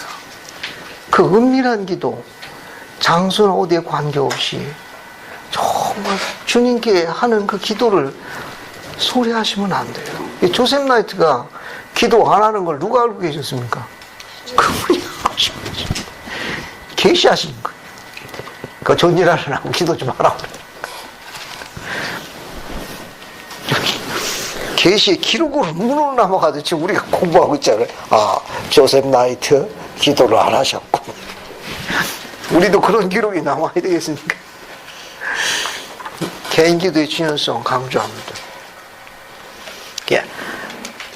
더 정확하게 이야기해가지고 우리에게 어떤 일이 일어나는 경우는 다 기도 생활의 실패입니다. 거의 대부분이 그래요. 기도 생활을 충실해서 그렇습니다. 그러니까 우리 회원들 구성원이 가족 기도와 개인 기도 생활만 성실하게 수행해도 대부분의 모든 문제는 다 해결됩니다. 왜? 이 십자가를 다 지고 따르는 건 하나님의 것이 아닌 걸 버리는 거예요. 유격적인 걸 극복하고 그분의 계명을 지키는 걸 이야기하는 걸 매일같이 하는 거니까 불평이 있을 수 없습니다. 불순종이 자리하기 어려워요. 그걸 안 하니까 지옥문이 활짝 열려가지고 흑암의 건세가 와서 헹구는 거예요. 자꾸 흩어놓는 겁니다. 뭐 관련있느냐? 기도 생활과 관련이 있습니다. 조셉 나이트 주신 이 계시는 한번 흥미있게 볼 필요성이 있어요. 그러니까 개인적으로 아침 저녁으로 2번 하고 그거 외에도 필요한 때면 언제든지 주님께 무릎 꿇고 간구해야 합니다. 그것이 안 될 때는 마음속으로 그분께 안전과 봉의를 향하는 마음이 늘 충만해야 돼요. 그리고 가족과 함께 아침 저녁으로 하루 열고 하루도 함께 하고 그러면 복을 받을 수밖에 없습니다. 뒤로 넘어갑니다. 뒤로 넘어가는 건 이게 24편인데 24편은 조셉 스미스가 하나님의 종이고 선지자였지만 세상적으로는 주님께서 축복을 제한하셨다는 걸 언질하셨어요. 그러니까 선지자임에도 불구하고 그분의 실제적인 필밀의 삶은 평안치 못했습니다. 이 말은 뭐냐면 주님께서 미리 그렇게 통보하셨어요. 내 할 일은 왕국의 영적인 기초를 쌓는 일이기 때문에 현세적인 것은 너에게 제한되어 있다라고 미리 계시하셨습니다. 이건 그래서 3절 보면 24편 3절에 내 직분을 영화롭게 해라. 그죠? 8절 보면 고난 중에 인내하라. 이는 네가 많은 고난을 겪게 될 것이라. 그러나 이를 견뎌라. 이는 보라 내가 참으로 내 생애 끝날까지 너와 함께 있을 것이라. 9절에 너는 현세적인 일에 힘을 갖지 못하리니 네 부름이 아닌 까닭이니라. 네 부름을 수행하라. 그러면 네 직분을 영화롭게 하며 모든 경전을 해설하는 데 필요한 것들을 갖게 되리라. 그리고 교회를 안수하며 확인하며 계속하거라. 선지자 조셉에게는 왕국의 기초를 놓도록 그렇게 부름을 축복하셨습니다. 그런 반면에 현세적인 일에 대해서는 생애를 다할 때까지 고난과 시련이 끊이질 않았다는 것도 염두에 주실 필요성이 있어요. 조셉에게 주신 계시 중에 하나는 그렇게 되어 있다는 거. 그 다음에 25편으로 갑니다. 자, 오늘 25편 중간 부분까지 할게요. 25편은 선지자 안에 에모스에게 주신 계시입니다. 그건 아름다운 계시예요. 우리가 보는 계시 가운데 한 여인에게 전장을 활약한 게 25편입니다. 그래서 이거는 한 여인에게 준 것뿐만 아니라 하나님의 딸로 불리우는 모든 딸들에게 주시는 공통적인 메시지예요. 그래서 이 계시는 아주 아름다운 계시입니다. 자, 우선 1절부터 한번 볼게요. 거기 앞에 뭐라고 나와 있습니까? 내 딸 에메 스미스요. 뭐라고 불렀어요? 내 딸입니다. 내 딸. 내 딸 에메 스미스. 여기 여러분들 그 이름 갖다 집어넣으면 돼요. 내 딸, 그 이름 저 민지야. 나는 네게 말하는 동안 주 내 하나님의 음성에 귀 기울이라. 진실로 내가 네게 이르노니 내 복음을 받아들이는 자는 모두 내 왕국의 아들이요 딸이 된다. 이게 거듭남의 원리를 이야기하는 겁니다. 이건 예를 들면 모사이아서 5장 7절도 같은 내용이에요. 모사이아서 5장 7절 한번 봅시다. 모사이아서 5장 7절 봤습니까? 모사에서 5장 7절 정경시험 이거 한번 읽어보세요. 모사에서 5장 7절의 교리가 거기 다시 재확인된 겁니다. 한번 읽어보세요, 정지사면님. 모사이아서 5장 7절입니다. 이제 너희가 내게 생각을 하는 너희는 그리스도 자녀다. 그 아들과 그의 딸이라 이들을 믿으리라. 이는 보라 오늘날 그가 영적으로 너희를 나섰습니다. 이는 너희 말에 너희 마음에 주의 이름을 믿는 신앙을 하나로 행나 그렇다 하느니 그러므로 너희는 그에게서 낳고 그의 아들과 딸이 되었느니라. 감사합니다. 거기 보시면 이제 너희가 맺은 성약을 인해서 너희는 그리스도의 자녀라. 그의 아들과 그의 딸이 일컬음을 받으리라. 왜? 친내 성약을 통해 가지고 우리는 바로 그리스도의 자녀로 다시 출생합니다. 거듭나는 거예요. 그래서 그의 아들과 그의 딸이라 일컬음을 받으니 보라 오늘날 그가 영적으로 너희를 낳았습니다. 이는 너희 말에 너희 마음이 주의 이름을 믿는 신앙을 통하여 변화되었다 하미니 그러므로 너희는 그에게서 낳고 그의 아들과 딸이 되었느니라. 이 교리가 25편 1절에 다시 재반복된 거예요. 즉 내 복음을 받아들인 자 모두 내와 한국에서 아들이요 딸이라. 내 딸 에머스미스요. 또 그리스도가 자신의 호칭을 또 반복했어요. 주 내 하나님이라. 그죠? 그리스도에 대한 또 다른 호칭이 언급되고 있습니다. 그리고 25편 2절은 애목뿐만 아니라 하나님의 딸들에게 주시는 약속이에요. 만일 네가 뭐하고? 충실하고 내 앞에서 어떻게 되면? 어떻게 걸으면? 유독한 길을 걸으면. 그죠? 자, 뭐라고 있는가 하면은 거기 보면 만일 네가 충실하고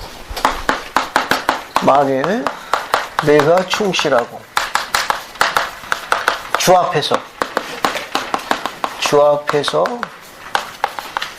유독한 길을 걸으면 뭐라고 약속하셨습니까? 내 생명을 보존할 것이요 또 시온에서 기업을 받으리라. 영광의 멸류관을 받을 것이라. 이건 모든 딸들에게 이야기한 거예요. 내가 충실하고 주 앞에 어떤 길을 걸어가는 겁니까? 유독한 길을 걸어가면 약속한 대로 너는 네 생명을 보존할 뿐만 아니라 시온에서 상속의 기업을 받을 것이라. 영광의 멸류관을 쓸 것이라. 그런 말입니다. 그러면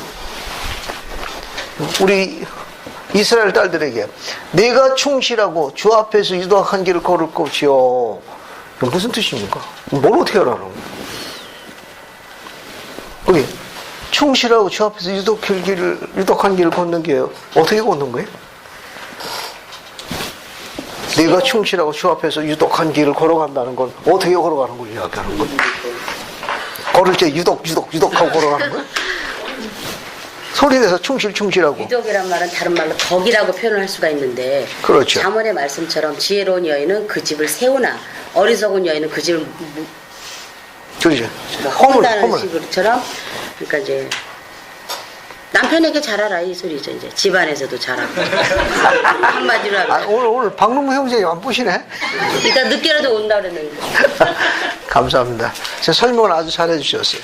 이 충실하라 이 말은 어떠한 어려움이 있다 하더라 끝까지 교회에 남아있으라는 말. 교회를 떠나지 말라. 교회를 떠나는 순간부터 내 생명을 보존하지 못할 것이요 시온에서 기업을 상속받지 못할 것이다. 그런 말. 충실하라 이런 말은 어떠한 도전과 조롱과 그런 것이 너한테 다가온다 하더라도 끝까지 교회에 남아있으라. 그런 말이에요. 교회를 떠나는 순간부터 너는 행복으로부터 떨어져 나가는 게다 라는 말을 이렇게 암시하신 거예요. 만일 네가 충실하면 이 말은 무슨 일이 있어도 끝까지 교회에 남아있어라 그런 뜻입니다. 무슨 일이 끝까지 교회에 남아있어라. 그 다음에 유독한 길을 걸으면 이렇게 되어 있죠. 그 유독한 길에다가 성과 하나만 적어볼게요. 주 앞에서 유독한 길을 걸어가는 거. 창세기 2장 18절 하나 적어볼게요. 창세기 2장 18절. 제가 한번 읽어봅시다. 원현자매님 창세기 2장 18절 한번 읽어봐요. 한번 읽어보세요. 창세기 2장 18절에 뭐가 기록되어 있나 한번 살펴봅시다.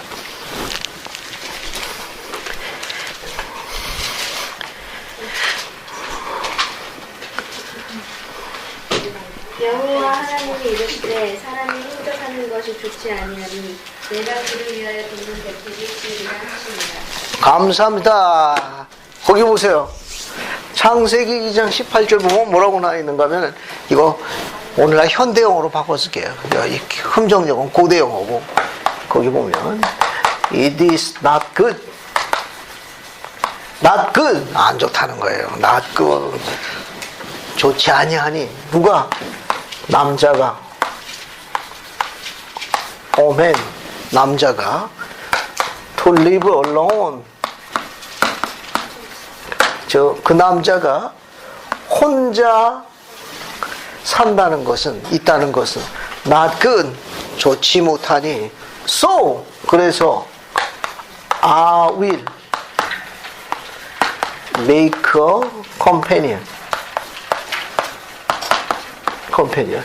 이게 동반자, 반려자 그런 뜻입니다. 그건 배필. So, 나 하나님이 will make a companion. 지으리라. 즉, 동반자, 반려자, 배필을 지어줄 것이라. 뒤에 뭐라고 되어 있는가 하면, 그를 돕는 배필이에요. To a man. 2부 전에 지상에 한 사람만 있었습니다. 그 사람이 누구냐? 아담. 남자입니까? 여자입니까? 남자니까 힘으로 받는 거예요. 이게 그렇게 되는 거예요. 그를 돕는 배필이라는 뜻이에요. 그를 돕는 배필을 지으리라 하시니라. 그 여인의 가장 덕이 있는 길은 뭐냐? 그 남자, 요 힘, 앞에 있는 그 남자, 그 남자를 뭐 하는 거예요? 헬프, 돕는 일, 서포트 하는 일, 어시스트 하는 일입니다.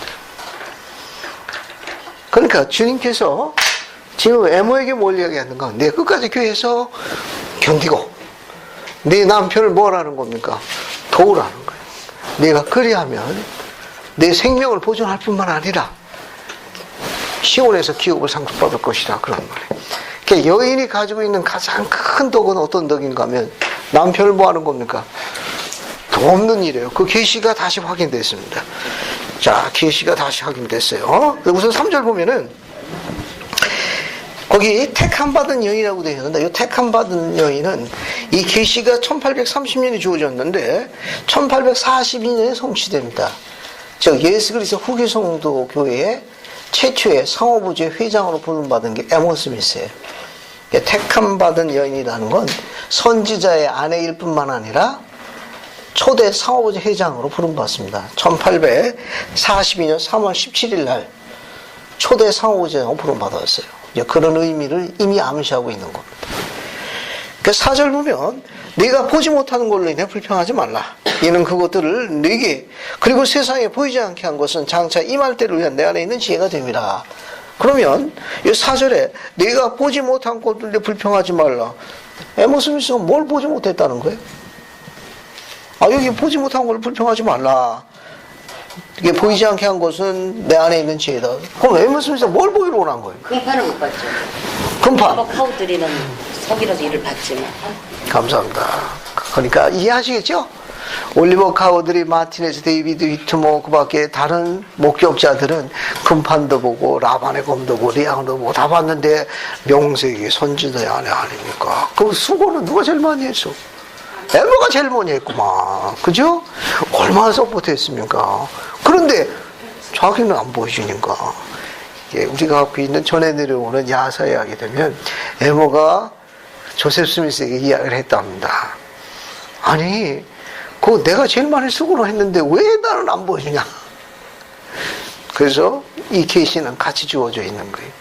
이 계시는 뭐냐면 내가 보지 못한 걸 불평하지 말라. 그건 뭐냐 하면 에모가 요구해서 되는 게 아니라 하나님의 교회에 관리되는 이 교회를 관할하고 인도하는 일은 신권에서 움직이는 것이지 에모가 요구한다고 이루어지는 건 아니다. 그래서 주님께서 계시하신 거예요.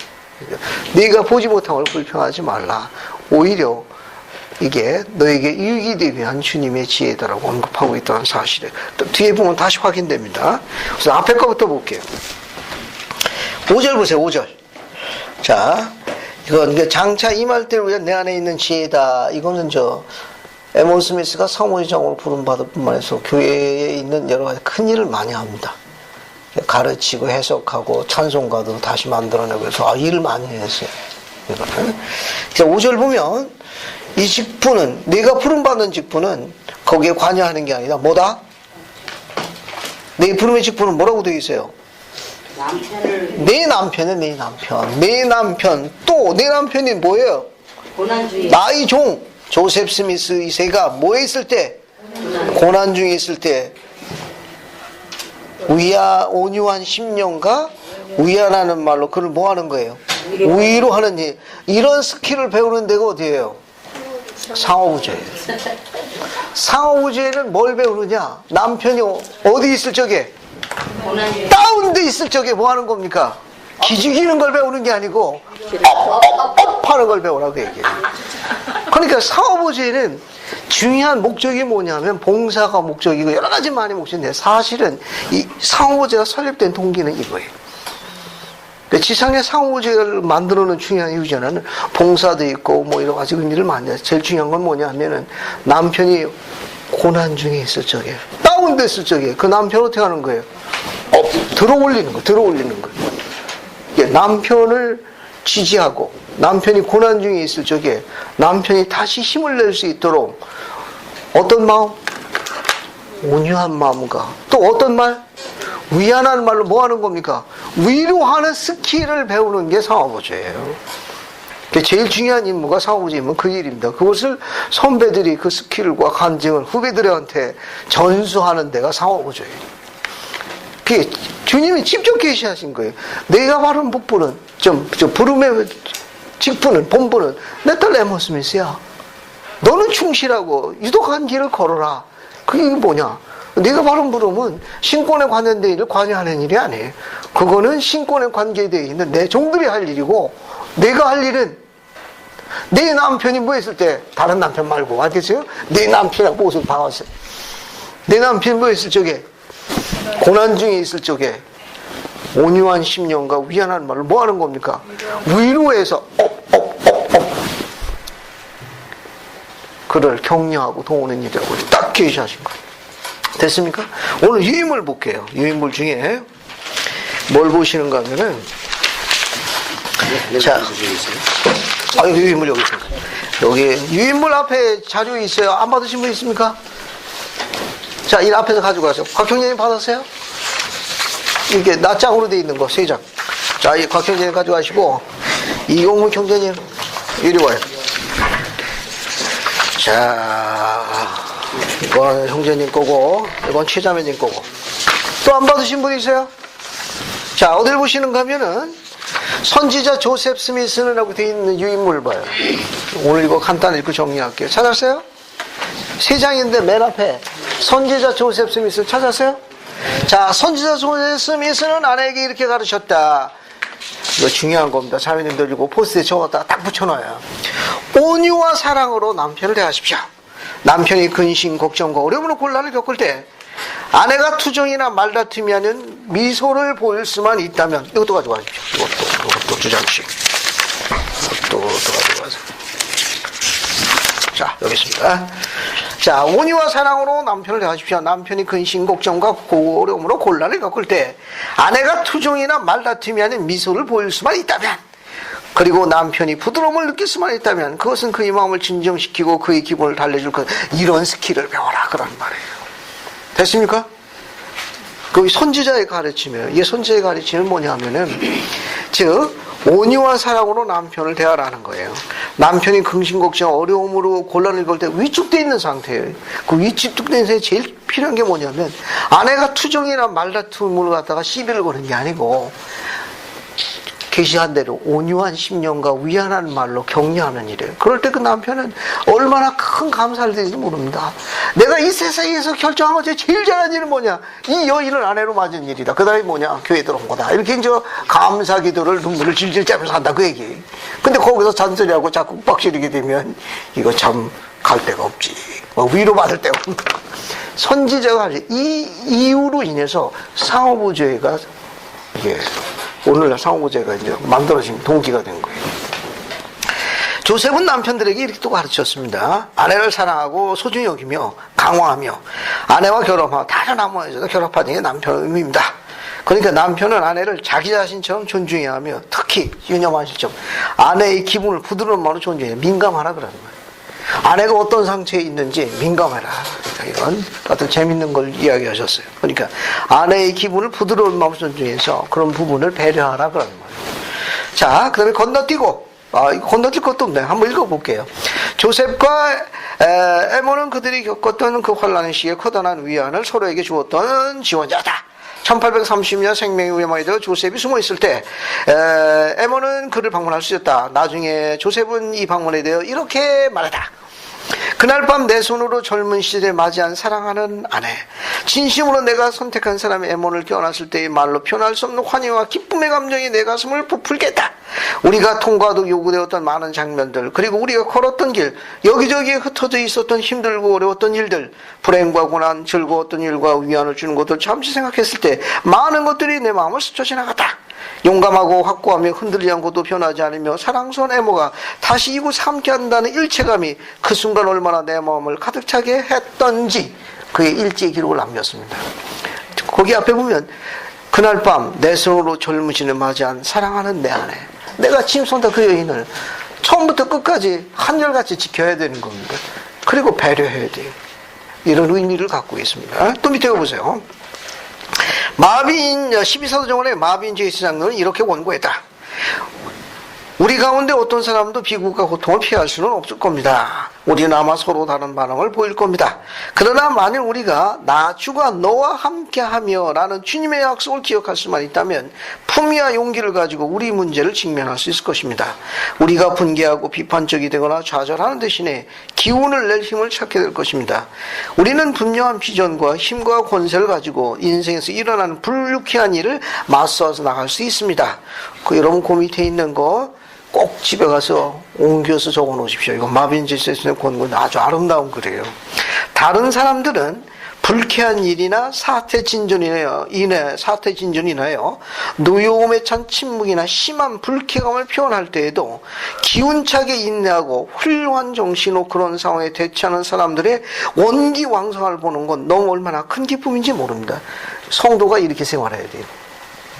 즉 어떤 사람들은 불쾌한 일이나 사태 진전이라고 노여움에서 침묵이나 심한 불쾌함을 표현하는 데는 그렇게 대접을 받음에도 불구하고도 기운차게 인내하고 훌륭한 정신으로 그런 상황을 대처하는 의로운 사람들의 원기왕성함이 얼마나 큰 기쁨이 되냐, 우리를 얼마나 즐겁게 하냐.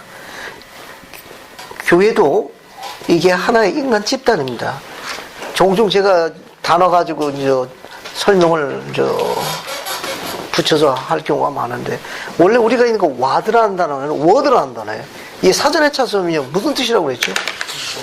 병동이라는 뜻이에요. 병동. 환자가 모여있는 그 대기 장소가 병동이에요. 그 전부 우리 와드라고 그러잖아요. 그러니까 이게 와드는 어떻습니까 지금? 병동이야. 그러니까 이게 병동이니까 좀 표현상으로 이해해 주시기 바랍니다. 그 와드라는 뜻 자체의 그 사진을 찾아보게 되면 진료소, 환자가 대기고 있는 장소, 이게 환자 집합소예요. 그 가운데에서 우리가 배울 수 있는 중요한 가르침은 마빈 제이스의 가르침입니다. 여기 나와 있는 대로 불쾌한 일이나 사태 진전에서 노여움에 대한 침묵이나 심한 불쾌함을 표현하고 이런 것이 비일비재해요. 그렇다 하더라도 그것을 기운차게 인내하고 훌륭한 정신으로 그런 것을 대처하는 의로운 사람들의 원기왕성한 모습은 우리에게 뭘 줍니까? 큰 기쁨을 주는 거예요. 그렇게 살아갈 것을 권고하고 있다. 이와 마찬가지로 우리 아내들도 어떤 거예요? 세상에 그와 같은 불평이나 어려움이 닥칠 적에 그 남편이 어떻게 하는 겁니까? 그 남편을 조금 전에 이야기한 대로 그렇게 인내로 견디고 그와 같은 부분들을 훌륭한 정신으로 감내할 수 있도록 뭐 하는 거예요? 서포트하는 거예요. 격려하는 거예요. 가슴에 성령의 불을 질러주는 사람이 누굽니까? 아내입니다. 앞에 보세요. 앞에 보십시오. 아내. 그죠? 이게 왜 자음 법칙에 의하면 아내. 이렇게. 그죠? 이 아내. 누구 아내? 남편 아내. 내 안에 너 있다. 남편 안에는 뭐예요? 남편 안에 있는 태양이에요. 남편 안에 있는 해왕국이 아내입니다. 알겠어요? 교리 설명하는 게 아니에요. 갖다 만들어 본 거예요, 내가. 이 아내라는 건 좌우가 안에 있는 말 아닌가? 그러면 남편 안에 있는 태양, 해외왕국이 아내예요. 그 태양이 가려지게 되면 남편은 죽고 맙니다. 생기를 얻을 수가 없어요. 그 남편이 안에 있는 그 태양이 그 흑암의 권세에 먹구름에 잔뜩 가려있게 되면은 그 아내와 그 빚을 내줘야 되는데 그 남편과 자녀는 이 시들시들해서 생기를 잃을 수밖에 없습니다. 시들어갈 수밖에 없어요. 그걸 걷어내고 태양이 찬란한 빛을 내줘야 돼. 그래야 남편과 아내, 그 자녀도 어떻게 되느냐. 다시 시들어가는 것들 생기를 얻어 다시 새 생명을 얻는 거예요. 이제 성장하는 거예요. 그렇게 중요한 분이 아내입니다. 뭘로? 말이요, 말. 다른 것, 돈 벌어오라는 것도 아니라니까. 주님이 계시한 건 뭐냐면은 온유하고 부드러운 마음으로 말을 어떻게 하라는 겁니까? 부드럽게 온유한 말로다가 하라고 얘기해요. 그게 남편 안에 있는 태양의 빛이에요. 기죽이지 말고. 그죠? 이 계시는 아주 흥미롭고 재밌는 표현입니다. 이거 또 보세요. 또 아내 이름을 처음 부르던 날 보세요. 자, 한번 보십시오. 아내가 얼마나 중요한 존재인지. 자, 요 밑에 직사각형 밑에 보면 성구 하나가 있어요. 봤습니까? 요한복음 15장 13절에 뭐라고 되어 있습니까? 사람이 친구로 해요 자기 목숨을 버리며 이에서 더 큰 사랑이 없나니. 빠른 속도로 한번 읽어보고 마칠게요. 아내의 이름을 처음 부르던 날 대만의 육군사관학교 수영교사인 그는 왼쪽 눈에 이상이 생겨 각막 이식 수술을 받아야만 했다. 그의 오른쪽 눈은 이미 젊은 시절에 사고로 시력을 잃은 데다가 엄청난 수술비를 물론 각막을 제공했다는 사람이 없어 매우 절망적이었다.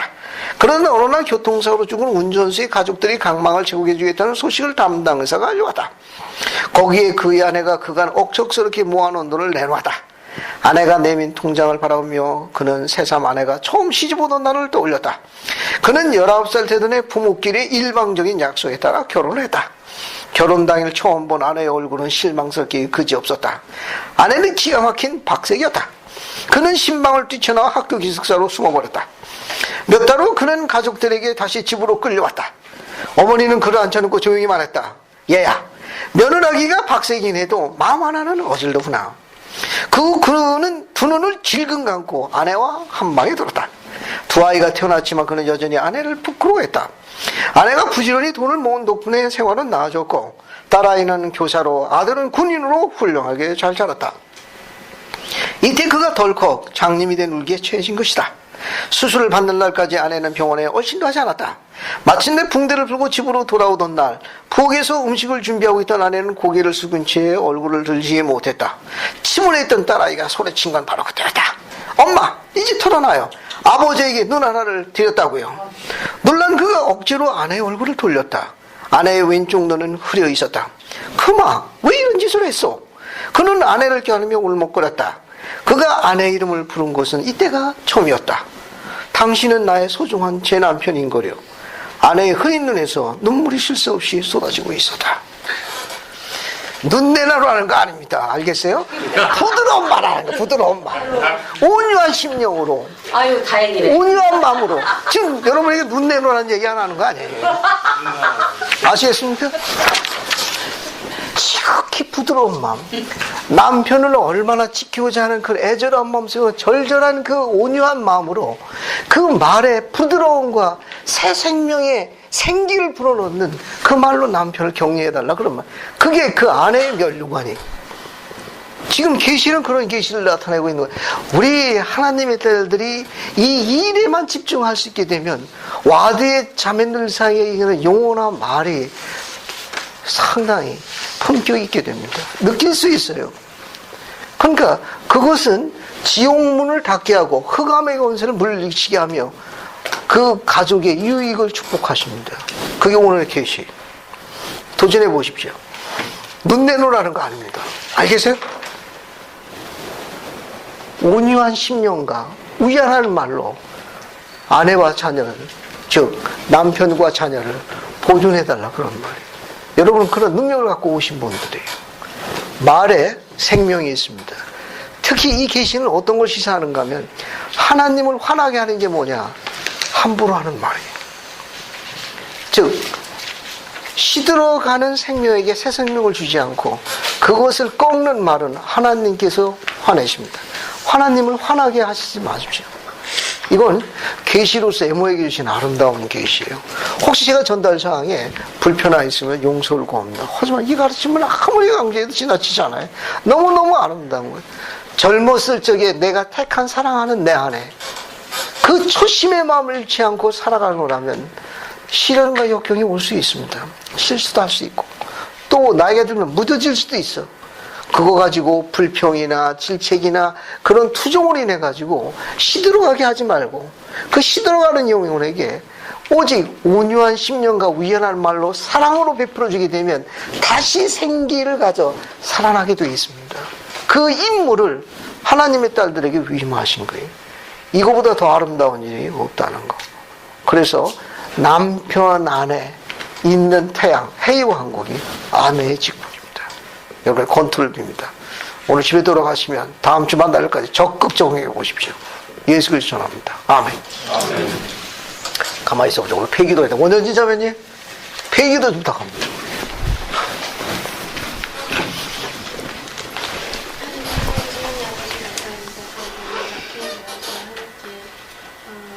공부할 수 있는 약공과 시간을 허락해주시면 감사합니다. 저희가 오늘 배운 내용은 잘 기도해보고 저희가 공부하는 가운데 저희가 이해하고 취할 수 있는 일을 감사드립니다. 항상 저희에게 좋은 가르침을 주시는 교수님을 축복해 주셨고 저희 가는 발걸음을 모두 축복해 주시기를 부탁드립니다. 모든 말씀은 우리 주 예수 그리스도 이름으로 기도드립니다. 아멘. 교수님, 이런 거를 기사를